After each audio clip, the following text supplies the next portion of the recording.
where to go. You need, because what you do at home is different from what you do at school, from what you do when you go to work. It's different. Even at a party, it's different. And even depending on the type of work that you do. Yeah. Every organization tends to have like their own culture. Some Absolutely. things will be acceptable. Some type of dressing will be acceptable in some organizations, and some will absolutely frown on it. Really, but you have to respect what type of what the dress code is there. If your dress code at your workplace is to wear a particular uniform, you can't keep coming in anything that you want, really. So yes, so that's we'll move on a little bit. We'll talk about this upbringing. I wanted to bring it to parenting, really. What is parenting? What is parenting? Parenting is a very huge topic when you talk about parenting. And everybody has their own style. So parenting is not even literally, let me just put it in layman's language. It's not about you looking after your own children. No. It's not just about you taking care of a child biologically. No. Because parenting is now you instilling discipline, not necessarily in your own children, but even in people that are in your care, or children that are under your care. So it's about you having the love, the patience, and all that. It's an embodied, it's a whole. It's like somebody saying, define what a relationship is. It's also do you understand? Complex. So exactly, Complex. there are various relationships. So you can't say define. But parenting literally is like you taking care of a child or children, whether biologically or non-biologically. So giving them the love, the shelter, the care, and all that. So it's an embodiment of you being an adult taking care of a child, not necessarily your biological children, but children left in your care. In your care, yes. Parenting, to be honest, if you're not a parent yet, you think it's easy. Parenting is is a hard job, really. It's a really hard job. It's not for the faint-hearted. That's why I would say, if you're looking to have children, make sure that you're absolutely ready.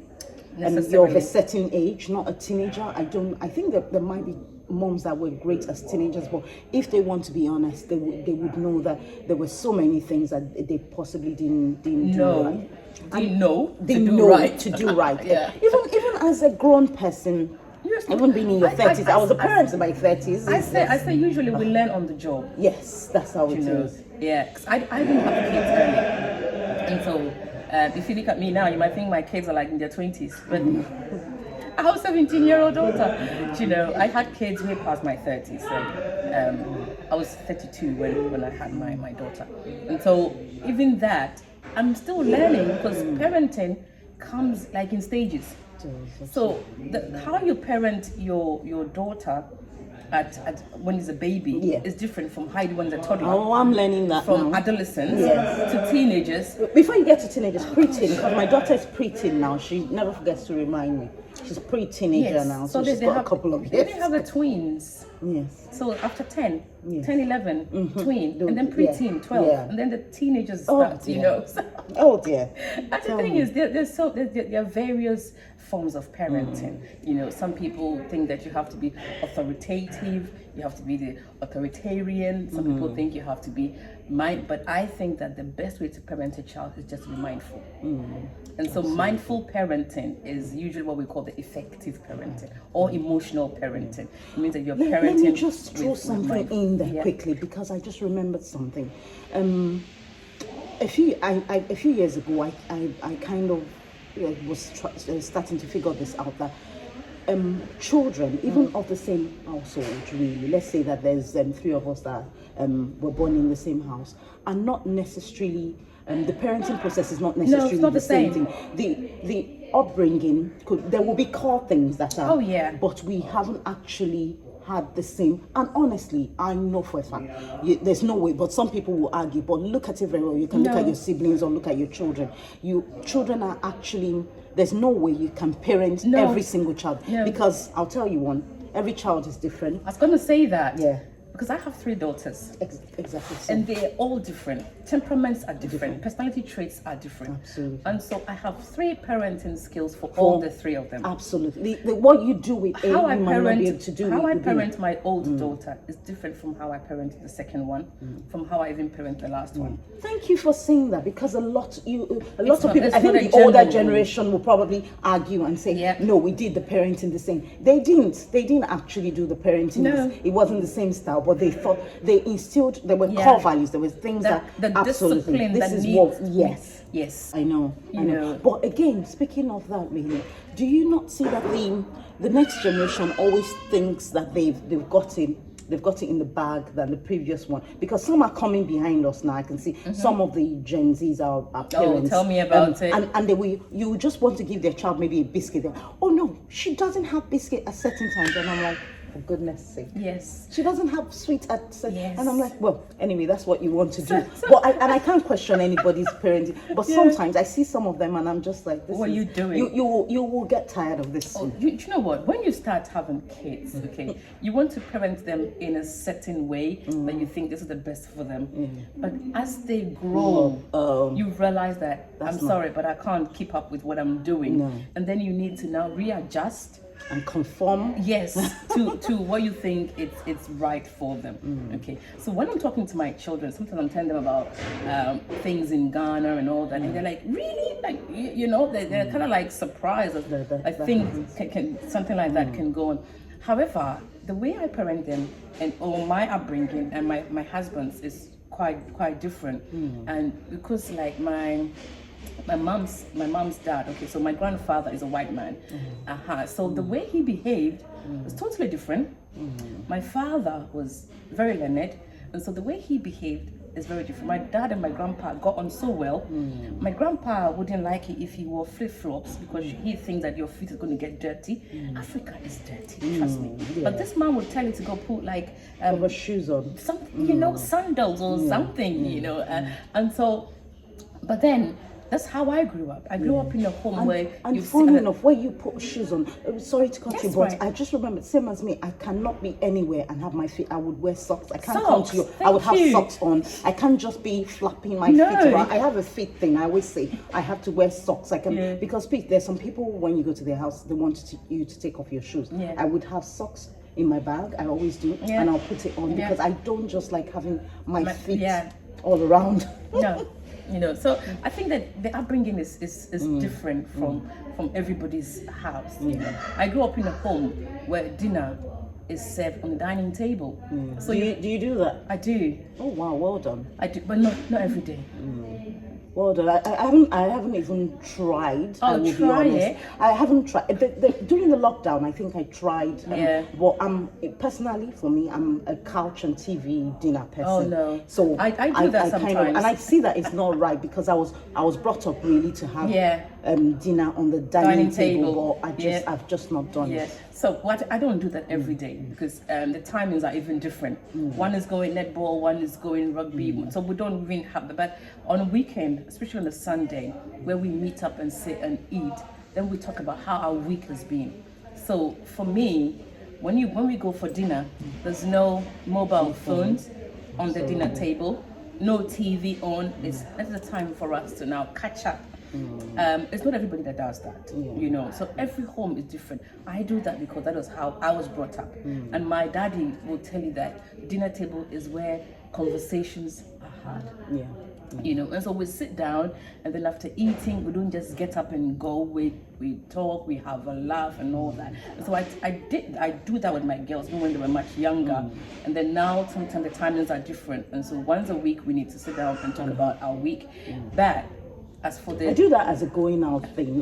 We would a couple of times in the month we would actually go out and have a proper meal outside, and that's when it's just me and my daughter. That's when we would have a talk and just talk about everything. But to be honest, my daughter, she shares a lot with me. So even when you're driving, while we're walking, we're having conversations really. So we do get a lot of time together, and I'm quite intentional. That's why we take walks sometimes. It's we're very, walking, very, very and it gives us time to just bond. And I don't allow any online phone, tablets, or anything during the week. Yes. So all through the week is tablets and phones off really, and at the weekend. But you know what? Our kids learn a lot from how we behave. And so if you're eating and you're on the phone, and she's eating and she's on the phone, and you tell her to put her phone down, yes, the next question is, but you are. Oh, absolutely. And these kids, they would say, but Mom, you just did exactly. that. And the thing is, maybe like in Africa, they'll tell you, and so what? I'm the old one. No. Here you can't say that, really. Because they're learning. And so if I'm telling you to do something, I might as well put my phone down so you can put yours down as well. There are times where we're like, okay, it's family time. Especially during the lockdown. Yes. People were struggling, but I tell you, the lockdown, I had lockdown moments that were so beautiful with my family. Absolutely. Same as me. Absolutely. I loved we cooked, we baked, we went on walks, we played and we games. gained a lot of weight as well. Oh, tell me about it. I'm still trying to lose it. I've just gotten back into routine again, and I started my walks. So I started a gym and then I stopped. I've gone back to my walks again, and then I'll go back to the gym with my daughter because she is a gym fanatic. So I'll try to now I'm getting back into the groove. But for people that were really struggling, I think it's because they didn't have that kind of a bonding time prior to what had happened, and so it was difficult for people to cope. But if you I loved it. Honestly, I'm a homebody, honestly. Me too. Normally I'm a homebody. I'd rather stay at home. I don't necessarily really want to go to a place. And again, I have to be honest, I don't and some people might just find this out for the first time that are close to me. I don't want to sleep over at someone's house. I don't want to stay too long in your house. I want to stay for maybe an hour or two and then go back to my own place. But I see my daughter, she has a few friends now and she wants to do that. And because it's something I don't necessarily want to do, she understands, and I've spoken to her about it, that it's not my, maybe when you're old enough to do your own things, you see how you feel about it, but it's not my thing, and I won't let you because it's out of my control. Really. It's so funny talking about sleepovers, okay? I think we've actually deviated from... we have, but it's all interesting. It's all part of the parenting. My kids never went for sleepovers until like last year. And the reason being that my second daughter didn't really have friends, just like me. So she knows a lot of people, but to call somebody a friend was a no-no for Janelle. Now, she had this beautiful, she still has a beautiful Italian girl, and they became friends. And this girl also didn't have friends, so it was just like the two of them and a couple of other girls. And the girl's mom was like, oh, my daughter wants to have a sleepover. And Janelle told me this like a month early. Mommy, am I going to go? Am I going to go? I'm thinking about it. I really struggled to say yes. And even that, I said... And people wonder why you struggle. Yes, it's kind of like my thing. Absolutely. I'm not very comfortable. And I think that... I'm not comfortable at all. I really need to put it out there. I'm not comfortable at all. So if anyone's looking at asking me for that, really, so you've heard it here. I don't have to say it. I'm not comfortable at all doing that. Heard some quite ugly stories about sleepovers in people's houses. I'm not saying that they're totally out of your control. This is what my thing is. Absolutely it's somebody else's house, and what they do there might be totally different from what I do in my house. Apart from my siblings, I've got 3 siblings. Apart from my siblings, I'm not comfortable with my daughter doing a sleepover anywhere else. I will be honest. Yes, me too. And so I sent her it. So I took my daughter there. Well, I got to know the parents. I realized, oh, they're really lovely family and all that. And when my daughter had her own room to sleep in, but then the other girls came in, it was all fun. They were calling me in the night, like video calls and all that. It was 11. I'm like, why are you girls still awake? So we're watching a movie. I'm like, girl, you're 11, you should be sleeping. She goes, all right, Mom. Did she sleep? No. Because the rules are different, yes. Now they had all the fun and ate all the sweets and everything. They baked and all that. And so my daughter went to sleep, she said around 2 a.m. And then by 9 o'clock, she was up again. And she had so much energy and she was so excited. But here is me thinking, if you are in my house, whether you come for a sleepover or not, by 11 the lights need to go off because you need to sleep. I would think you need to sleep. However, I also need to change my mindset, knowing that okay, they're having fun. It's not every time they do it, but I really struggle for my kids to go on sleepovers. Now, Nathania, 17, she said to me, Janelle is nearly 14. She's been on a sleepover. I have never been. And so the very first time Nathania went for a sleepover in her friend's house, it's like something is piercing my heart. I didn't sleep well that night. I can imagine. Her first night in the friend's house, when she was sending it, she was like, but she was in like her corner reading a book with a little dog by her side. And I'm like, aren't you having fun? She says, oh no, they're having fun, but I'm just enjoying this book. I can't put it down. And I thought, oh gosh, you sure you really want to be at this sleepover? Yes. As the time I'm picking you up at 10 o'clock, she says, oh no, ma, make it 11. By 10:30, you were there. I was there. Like, I know. You ready to go? I know. And she goes, mommy, I'm not even ready. I'm like, no, we have to go. And so I think that everybody's upbringing is different. For me, when I was growing up, the only time I go for a sleepover is maybe to a cousin's house. Same as me. The family has to cousins, be, yeah. And even with the cousins, we were quite selective. You know, it wasn't just it's the same circle of cousins. Exactly, to be honest. that's what I'm saying. Yeah, they come to yours, they and come you to go us, and we. yeah. That's it. Yeah. And I think I was probably before we maybe slept in the house. Maybe I was nearly 10 or something like that. You know, yeah. and your parents won't even let you go. I know. So it's not, and you don't even go to, when I was growing up, you don't go to every birthday party that you're invited to. No. You send a gift, you give them, but you don't just go to every single place that you're invited to. And I think maybe that really, but again, I'm a person I'm just at home. I would really I love staying at home as well. And for me, because I really love to stay at home, my kids also love to stay at home. Now, for them, sometimes you invite them to a party and they'll tell you, Mom, I don't really want to go. And I'm like, okay, if you don't want to go, I'm not forcing you. The thing is, I don't even want to get out of my house. I know. Now, so you're making it easy. With Janelle, my second daughter, she's, I think, maybe a bit extra than I am. Because sometimes, like, Jay, let's go. And she's like, I don't even want to dress up. I know. Just because she's like, maybe in her pajamas with her robe on and getting out and now dressing up. And that's it. Everyone's different. Everyone is different, really. And so I think we're talking about adaptation. We adapt to how our kids behave, but then we also need to know that everybody's temperament is different. Everybody's personality is different. My youngest one, Zizi, she's never been to a sleepover. It's going to be 12, and she's like, am I going to go to sleepover? I'm like, no. You know, and a few friends have actually invited her. You want to come over? I'm like, no, you're not going. Same as me. I had a conversation because since my daughter was little, people would want to have her over. You know, I would just dance around it. But recently, I think just maybe about a year ago, I had a conversation. I said that this is something that we're not going to do. You're not going to do. And I was really honest, and I like being honest with my daughter, really, because I think for me, and that's part of my intentional parenting. I'm not saying that that's the best, but I'm very intentional. Absolutely. Anything I do, I give a reason behind why I'm doing it. And I was like, this is why you're not going to go to a sleepover, because I'm not comfortable with these people. I'm not comfortable with anyone. I can not stand people for a long time. I have to be really honest. I can do short things, but I can. And this is possibly maybe rubbing off you, maybe the wrong way, but because I'm making the decisions now. This is what it will be. We won't go anywhere. But when the school came up, you know, in year 6 or is it year 5, they went for residential PGL. They went for that thing. Oh my God, I nearly died. It was 5 days, but it was stressful. This one as well. Oh my God. Because Janelle didn't go because of the lockdown when we had them. So Janelle didn't go for PGL, but Zizi did. And so I sent the teacher a message saying, is there any way Zizi can call me?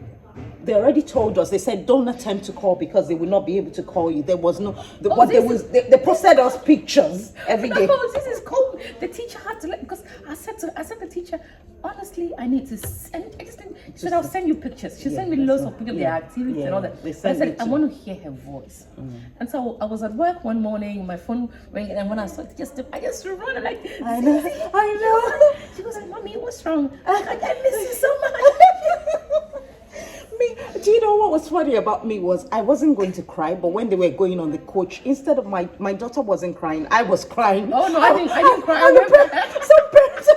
Some of them were like, "Wow, we have a week off. You're crying." I'm like, I don't know why I'm crying. Honestly, I'm not meant to be crying. I'm so happy, but I just have tears in my eyes. And when it came to the last day, I was in school before they said they would. I was me too. In school before they said. I waited. I was waiting for more than 3 hours. I waited. As soon as they came, I saw her. So like You were just so excited. I was just so happy, and Yeah. she was all right all through, because I saw pictures. They were Yeah. posting pictures. I was Yeah. seeing everything, Yeah. and she told me she had such an amazing experience. But she said, "Oh, Mom, I'm never going to go again. I'm never going to do that again." She because missed it was you. she missed me. home. Yeah. But then she said, "Oh, the bathroom routine," and I said, "This is actually good for you, especially because of my daughter, because she's the only one. She doesn't get to share things, and so she learned a lot about sharing things." And I already told her before she left. I was like, "If you want a certain bed, what you're going to do when you get there, make sure you go there quickly, because this is not Yeah. And she did that. So she got the bed, she got the things she wanted, but then she understood also she had to live with other girls. Yeah. Yeah. She understood living with other girls, and everybody, how they were different, and what their morning routine was. Yeah.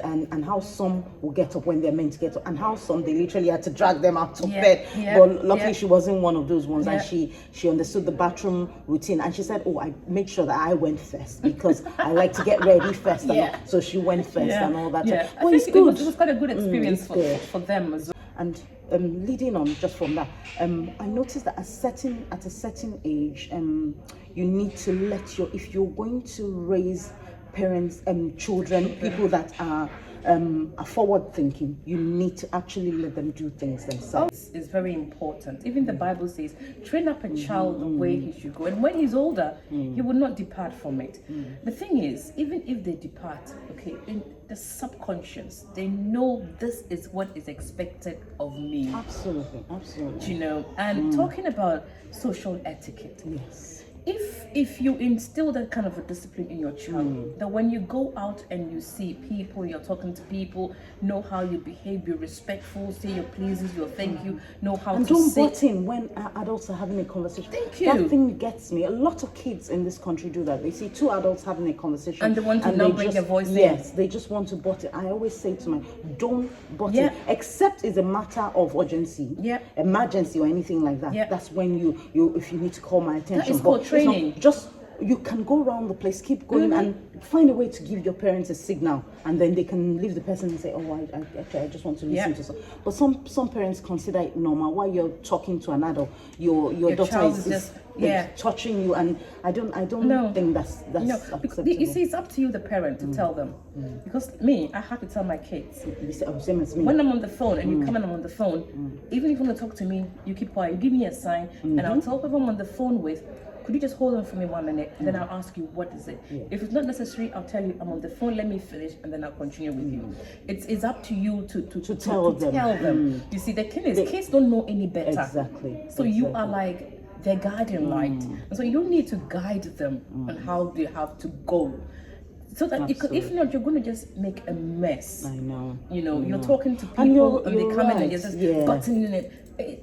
It just doesn't make sense. No, it doesn't. But you're right. You have to tell them. If you don't tell them, how would they know? Careful. You need to. You need to be careful. I'm loving this conversation anyway. Same as me. I think it's going to be in 2 episodes, really. I'm going to, so that we don't take too much of a time. But my last question really is, do you think that for social etiquette, where a lot of our children are now maybe getting it from social media, please, they're now getting it from, because a certain generation wants to put out, this is the way we do this, and all of them are feeding onto it, and they're doing it. They're wanting to do it that way, where it's not necessarily wrong all the time, and it's not necessarily right, really.